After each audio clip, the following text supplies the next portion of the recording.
Hello everybody, Senior Analyst Kyle Custer here, and what we're going to talk about today is the last FOMC comment speech that we got to see from Lael Brainard yesterday and before the blackout period and the meeting that's occurring.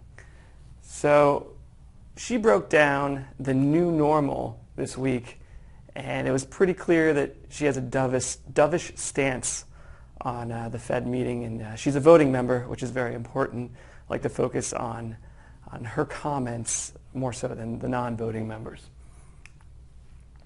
So her first comment, she broke it down into 5 points in her speech, was that inflation has been undershooting and the Phillips curve has flattened.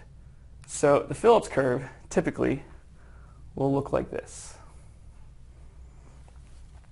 So as your unemployment rate shoots up, say like 8%, we should be at a very low, just throw in a 1% inflation rate. Inflation, of course, is how the Fed views a growth period for our economy. It's one of their key components to whether or not they're going to change rates. We haven't seen a lot of inflation, so we might, we're around that 2% mark, but our unemployment rate is way below where it should be at such a low level of inflation. We might, be around like the Phillips curve might be saying that we should be around like a 6% unemployment rate based on the inflation rate, because inflation is showing that we're in a slow growth economy.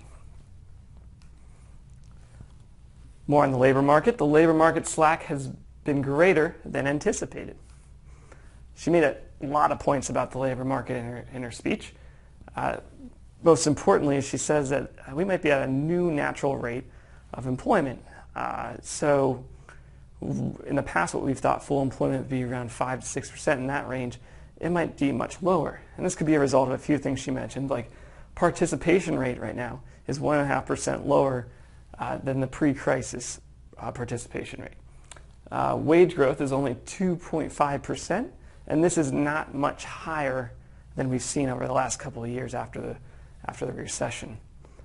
But this is a quote directly from her, and she says, "My main point here is that in the presence of uncertainty and the absence of accelerating inflationary pressures, it would be unwise for policy to foreclose on the possibility of making further gains in the labor market."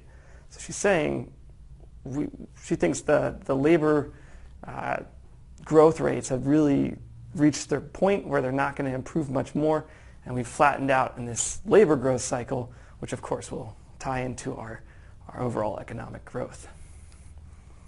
Her third point being foreign markets matter, especially because financial transmissions are strong. So what does that mean? Global demand is weak. Okay, so that's trickling back into the United States. This is how it's doing it. The US dollar, it's a flight to quality. More countries are investing in US dollars. Well, that appreciates our currency. Well, that's going to slow down the economy a little bit. Things are becoming more expensive to export.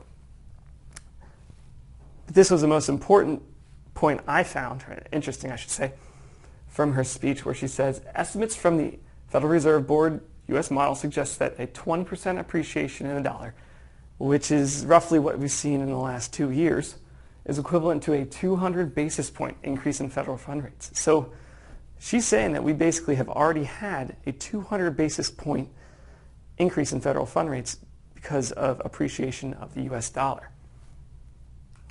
So she's making another point for not raising rates. This one's kind of a no-brainer. She says the neutral rate is likely to remain very low for some time. Not even going to comment on that. It's pretty clear she's saying Fed funds rate and the inflationary pressures are going to be non-existent for the time being. Her last point was policy options are asymmetric. It's her saying that we really shouldn't be lowering rates anymore. It's not truly possible, or hasn't been tested, to go into the negative rates. And she says that she does not want to shock the economy, because that, with the limited options and policy, that increasing rates might cause a more significant downturn in the economy. And that's what I'm just saying here is the toolkit, or she's saying, the toolkit includes increasing the inflationary target, moving to a nominal income target. So they're looking at the whole economy rather just employment and inflation rates. And then she did mention negative rates as an option. But again, these are untested, and she wants to be very hesitant about opening up this toolbox. And of course, her last statement in this section of her speech was that the most important thing is that we guard against downside risks. So she's saying in each of these points, she's making it very clear that we're not ready to increase rates. So this is the last speech that's going to be publicized before the meeting.